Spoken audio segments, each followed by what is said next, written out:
നമസ്കാരം. എല്ലാ പ്രിയപ്പെട്ട പ്രേക്ഷകർക്കും സമൃദ്ധി യൂട്യൂബ് ചാനലിൻ്റെ പുതിയൊരു അധ്യായത്തിലേക്ക് ഹാർദവമായ സ്വാഗതം.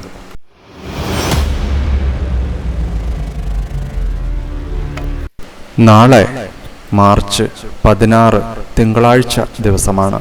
ജ്യോതിഷപ്രകാരം നോക്കുമ്പോൾ നാളത്തെ ദിവസം നാം പരാമർശിക്കാൻ പോകുന്ന നാളുകാരായ വ്യക്തികൾക്ക് നിരവധി ഭാഗ്യാനുഭവങ്ങൾ ജീവിതത്തിലേക്ക് കടന്നുവരുന്ന ഒരു ദിവസമായി തന്നെ പരാമർശിക്കുവാൻ സാധിക്കും. അതിനാൽ തന്നെ ഇന്നേ ദിവസം ചില കാര്യങ്ങളും ഈ നാളുകാർ ശ്രദ്ധിക്കേണ്ടതായിട്ടുണ്ട്. അത് ഈ വന്നു ചേരുന്ന അല്ലെങ്കിൽ ഇനി വരാൻ പോകുന്ന ഭാഗ്യാനുഭവങ്ങൾക്ക് തടസ്സം വരാതിരിക്കാനുള്ള ഒരു മുൻകരുതലായി തന്നെ എടുക്കേണ്ടതാണ്. ഇപ്പോൾ പൊതുവായി അപ്രതീക്ഷിത ധനനേട്ടം അല്ലെങ്കിൽ ലോട്ടറി ഭാഗ്യം സിദ്ധിക്കുന്ന രാശിക്കാരെ പറ്റി, ആ രാശിയിൽ ഉൾപ്പെട്ടിരിക്കുന്ന നാളുകാരെ പറ്റിയാണ് പരാമർശിക്കുന്നത്. ഏവരും ഒരു നിമിഷം നിങ്ങൾ വിശ്വസിക്കുന്ന ഈശ്വരന്റെ നാമം കമന്റായി രേഖപ്പെടുത്തി മനസ്സിൽ പൂജിക്കുക. കൂടാതെ ഈ ചാനൽ നിങ്ങൾ ഇനിയും സബ്സ്ക്രൈബ് ചെയ്തിട്ടില്ലെങ്കിൽ സബ്സ്ക്രൈബ് ചെയ്യുക. ഈ ഒരു വീഡിയോ നിങ്ങൾക്ക് ഉപകാരപ്രദമായെന്ന് തോന്നുന്നുവെങ്കിൽ മറ്റുള്ളവർക്ക് കൂടി പങ്കുവയ്ക്കുക. വീഡിയോ ഇഷ്ടമായെങ്കിൽ ലൈക്ക് ചെയ്യുക. ഇതിൽ ആദ്യമായി പരാമർശിക്കുന്നത് ഇടവം രാശിയെ പറ്റിയാണ്. ഇടവം രാശിയിൽ വരുന്ന കാർത്തിക,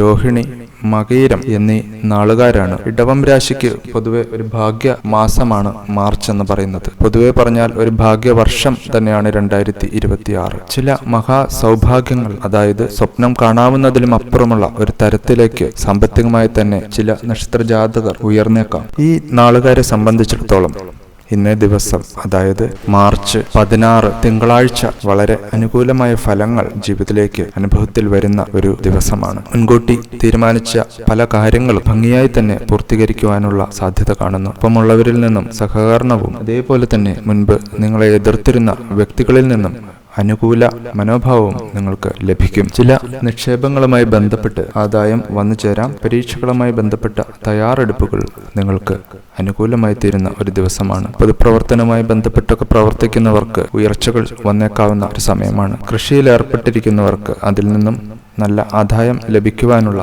സാധ്യതകളുണ്ട്. തൊഴിൽപരമായും ബിസിനസ് പരമായുമുള്ള ഉയർച്ച വന്നു ചേരാവുന്ന ഒരു സമയം തന്നെയായി കാണാം. ചില യാത്രകളും ഈ ഒരു ദിവസം വേണ്ടി വന്നേക്കാം. വളരെ കാലമായി നിങ്ങൾ കാണാതിരുന്ന ഒരു സുഹൃത്തിനെയോ കുടുംബാംഗത്തെയോ കണ്ടുമുട്ടാം. ബന്ധങ്ങൾ പുതുക്കാനുള്ള അവസരവും ലഭിക്കുന്നു. ഇഷ്ട ഭക്ഷണവും സന്തോഷവും ജീവിതത്തിലേക്ക് വന്നു ചേരാം. പൊതുവിൽ നോക്കുകയാണെങ്കിൽ ഭാഗ്യം തുണയ്ക്കുന്ന ഒരു ദിവസം തന്നെയാണ് ഇടവം രാശിക്കാർക്ക് മാർച്ച് 16 തിങ്കളാഴ്ച എന്ന് പറയുന്നത്. അടുത്തതായി നാം പരാമർശിക്കുന്നത് ചിങ്ങം രാശിക്കാരെ പറ്റിയാണ്. ചിങ്ങം രാശിയിൽ വരുന്ന നക്ഷത്രക്കാരായ മകം, പൂരം, ഉത്രം എന്നീ നാളുകാർ. ഇവരെ സംബന്ധിച്ചിടത്തോളം പല സമ്മർദ്ദങ്ങൾ പല വഴിക്കും നിങ്ങളിലേക്ക് വന്നു ചേരാവുന്ന ഒരു ദിവസം തന്നെയാണ്. അല്ലെങ്കിൽ അത്തരത്തിൽ സമ്മർദ്ദങ്ങൾക്ക് ഇടയിലൂടെ ജീവിക്കുന്ന ഒരു വ്യക്തിയാണ് നിങ്ങളെങ്കിൽ ആ തടസ്സങ്ങളെ തരണം ചെയ്ത് മുന്നോട്ട് പോകാൻ സാധിക്കുന്ന ഒരു സമയമാണ് വന്നു ചേർന്നിരിക്കുന്നത്. ജോലിഭാരം ഈ ഒരു ദിവസം അല്പമൊന്ന് വർദ്ധിച്ചേക്കാമെങ്കിലും പല കാര്യങ്ങളിലും ഉണ്ടായിരുന്ന കാത്തിരിപ്പിന് വിരാമമിടാൻ സാധിച്ചേക്കാം. ധനപരമായി അനുകൂല സാഹചര്യങ്ങൾ തന്നെയാണ്.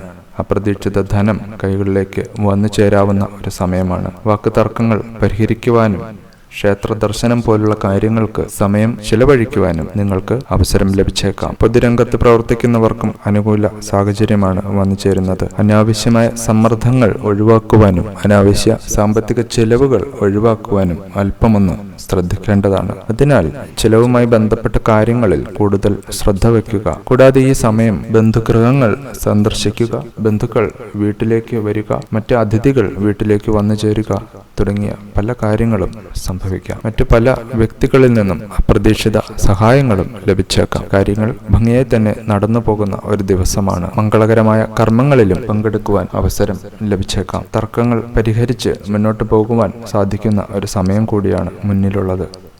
കലാരംഗത്ത് പ്രവർത്തിക്കുന്നവർക്കും അനുകൂല സാഹചര്യങ്ങളും ധനപരമായ സഹായങ്ങൾ ലഭിക്കുവാനുള്ള സാധ്യതയും കാണുന്നു. പലരിൽ നിന്നും പിന്തുണ ലഭിക്കുവാൻ സാധിക്കുന്ന ഒരു ദിവസമാണ്. ആരോഗ്യ കാര്യങ്ങളിലും ഉയർച്ചയുണ്ടാകും. വാഹനങ്ങൾ കൈകാര്യം ചെയ്യുന്നവർ അല്പമൊന്ന് ശ്രദ്ധ വയ്ക്കുക. ധനപരമായ കാര്യങ്ങൾ കൈകാര്യം ചെയ്യുമ്പോഴും ഈ ശ്രദ്ധ കൂടിയേ തീരൂ. അടുത്തതായി അപ്രതീക്ഷിത ഭാഗ്യവും പ്രത്യേകിച്ച് സമ്പത്ത് അല്ലെങ്കിൽ ധനം വന്നു ചേരാവുന്ന രാശിക്കാരായി പരാമർശിച്ചിരിക്കുന്നത് തുലാം രാശിക്കാരെ പറ്റിയാണ്. ചിത്തിര, ചോതി, വിശാഖം തുടങ്ങിയ നാളുകാർ ഈ രാശിയിൽ വരുന്നു. ഈ നക്ഷത്രക്കാരെ സംബന്ധിച്ചിടത്തോളം ഇന്നേ ദിവസം കാര്യങ്ങൾ കൂടുതൽ അനുകൂലമാകുന്ന ഒരു സമയം തന്നെയാണ്. പലവിധ സമ്മർദ്ദങ്ങളെയും തരണം ചെയ്ത് മുന്നോട്ട് പോകുവാൻ സാധിക്കും. പലവിധ ഭയങ്ങളോ ആശങ്കകളോ ഒക്കെ നിങ്ങളെ ബാധിച്ചിട്ടുണ്ടെങ്കിൽ അവയൊക്കെ തരണം ചെയ്ത് മുന്നോട്ട് പോകുവാൻ തന്നെ സാധിക്കുന്നതാണ്. അനാവശ്യ ചിലവുകളും നിയന്ത്രിക്കുവാൻ സാധിക്കും. കൂടാതെ പല വ്യക്തികളിൽ നിന്നും ഉള്ള പിന്തുണയും നിങ്ങൾക്ക് ലഭിച്ചേക്കാം. വിവാഹം പോലുള്ള മംഗളകർമ്മങ്ങളിൽ പങ്കെടുക്കുവാനും അവസരം ലഭിച്ചേക്കാം.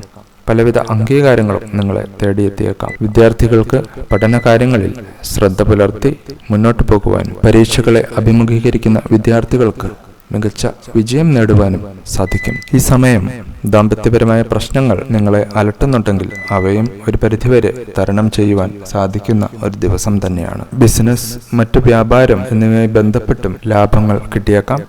ചില യാത്രകളും ജീവിതത്തിൽ വേണ്ടി വന്നേക്കാം. കലാരംഗത്ത് പ്രവർത്തിക്കുന്നവർക്കും നേട്ടമുണ്ടാക്കാൻ അവസരം ഉള്ള ഒരു സമയം തന്നെയാണ് വന്നെത്തിയിരിക്കുന്നത്. ഈ രാശിയിൽ പിറന്ന മക്കളുള്ള മാതാപിതാക്കൾക്കും ശുഭവാർത്തകൾ കേൾക്കുവാൻ അവസരമുണ്ടാകും. ചില നിക്ഷേപ പദ്ധതികളിൽ നിന്നും, അത് ചിട്ടിയോ ലോണോ എന്തെങ്കിലും ആവാം, അതിൽ നിന്നൊക്കെ നിങ്ങൾക്ക് അപ്രതീക്ഷിത ധനം കയ്യിലേക്ക് വന്നു ചേരാവുന്നതാണ്. പൊതുവിൽ നോക്കുമ്പോൾ ഈ ഒരു നക്ഷത്രക്കാരെ സംബന്ധിച്ചിടത്തോളം അനുകൂലമായ ഒരു സാഹചര്യം തന്നെയാണ് എത്തി നിൽക്കുന്നത്. അടുത്തതായി നാം പരാമർശിക്കുന്ന മകരം രാശിയിൽ വരുന്ന നക്ഷത്രക്കാരെ കുറിച്ചാണ്. ഉത്രാടം, തിരുവോണം, അവിട്ടം എന്നീ നാളുകാർ ഈ രാശിയിൽ വരുന്നു. കാര്യങ്ങൾ വളരെയധികം അനുകൂലമായി തീരുന്ന ഒരു ദിവസം തന്നെയാണ് മുൻപിലുള്ളത്. പോസിറ്റീവായ ഊർജത്തോടെ തന്നെ മുന്നോട്ട് പോകുവാൻ സാധിക്കും. കർമ്മരംഗത്തെ പ്രശ്നങ്ങളും പരിഹരിച്ച് ജോലിയിൽ ഒരു ഉന്നമനവും നിങ്ങൾക്ക് ലഭിച്ചേക്കാം. അവയ്ക്ക് തടസ്സം നിൽക്കുന്ന ചില പ്രതിസന്ധികളെയും നിങ്ങൾക്ക് ഈ ഒരു ദിവസം തരണം ചെയ്ത് മുന്നോട്ട് പോകുവാൻ സാധിക്കുന്നതാണ്. ചില കാര്യങ്ങൾ നിങ്ങൾ പ്രതീക്ഷിക്കാതെ തന്നെ അനുകൂലമായി തീരാം. കുടുംബവുമായി സമയം ചെലവഴിക്കുവാനും നിങ്ങൾക്ക് സാധിക്കും. കൂടാതെ നിങ്ങൾ നാളുകളായി ആഗ്രഹിച്ചിരുന്ന ചില കാര്യങ്ങൾ, അല്ലെങ്കിൽ ശ്രമിച്ചുകൊണ്ടിരുന്ന, നടക്കില്ല എന്ന് വെച്ചിരുന്ന ചില കാര്യങ്ങൾ ഈ ഒരു ദിവസം നടന്നേക്കാം. മറ്റുള്ളവരിൽ നിന്നും ധനസഹായം ലഭിച്ചേക്കാവുന്ന ഒരു സമയമാണ്. എങ്കിലും ഏത് കാര്യത്തിലും കരുതലോടെയുള്ള ഒരു ഇടപെടൽ ആവശ്യമായി തന്നെ വേണം. ചില കാര്യങ്ങളിൽ രണ്ട് മനസ്സാണെങ്കിലും ആശങ്കകൾ പരിഹരിച്ച് ശ്രദ്ധ പുലർത്തി ആ കാര്യങ്ങൾ നടത്തിയെടുക്കുവാൻ നിങ്ങൾക്ക് സാധിക്കുന്നതാണ്. ബിസിനസ്സുമായി ബന്ധപ്പെട്ട് ലാഭങ്ങൾ വന്നു ചേരാം. എന്നാൽ ധനപരമായ ചിലവുകളും ഈ ഒരു ദിവസം വർദ്ധിച്ചേക്കാം. യാത്രകളിലുള്ള അലച്ചിലുകൾ ഉണ്ടാകുവാനുള്ള സാധ്യതകളും കൂടുതലാണ്. തീരുമാനങ്ങൾ എടുക്കുന്നതിന് മുൻപ് പലതവണ ആലോചിച്ച് ഉചിതമായ ഒരു തീരുമാനത്തിൽ എത്തിച്ചേരുക. ധനപരമായ നേട്ടങ്ങൾ ഉണ്ടാകുവാനുള്ള സാധ്യതയും കാണുന്നു. ഈ സമയം തീർച്ചയായും തടസ്സങ്ങൾ തരണം ചെയ്ത് തന്നെ മുന്നോട്ട് പോകുവാൻ സാധിക്കും. അലസതയും നിങ്ങൾക്ക് തരണം ചെയ്ത് മുന്നോട്ട് പോകുവാൻ സാധിക്കും. കൂടാതെ ഭൗതിക സാഹചര്യങ്ങളും ആഡംബരത്തിനോടുള്ള ഒരു ഭ്രമം നിങ്ങൾക്ക് ബാധിച്ചേക്കാം. ഭൗതിക സാഹചര്യങ്ങൾ മെച്ചപ്പെടുന്ന ഒരു സമയം തന്നെയാണ്. പ്രണയികൾക്കും ഈ ഒരു ദിവസം അനുകൂലമാണ്. കുടുംബപരമായും സന്തോഷങ്ങൾ വന്നു ചേർന്നേക്കാം. എന്നാൽ ചില കാര്യങ്ങളിൽ ശ്രദ്ധ അത്യാവശ്യമാണ്. പൊതുവിൽ വാഹനങ്ങൾ കൈകാര്യം ചെയ്യുന്നതുൾപ്പെടെയുള്ള കാര്യങ്ങളിലും ധനപരമായ ചെലവുകളിലും ശ്രദ്ധ പുലർത്തി മുന്നോട്ട് പോകുക. ഈ പരാമർശിച്ചിരിക്കുന്ന നാളുകാരെല്ലാം തന്നെ ഇത്തരം കാര്യങ്ങൾ ശ്രദ്ധിച്ചു തന്നെ മുന്നോട്ട് പോകുക. ശുഭദിനം ആശംസിക്കുന്നു. ഏവർക്കും നന്ദി, നമസ്കാരം.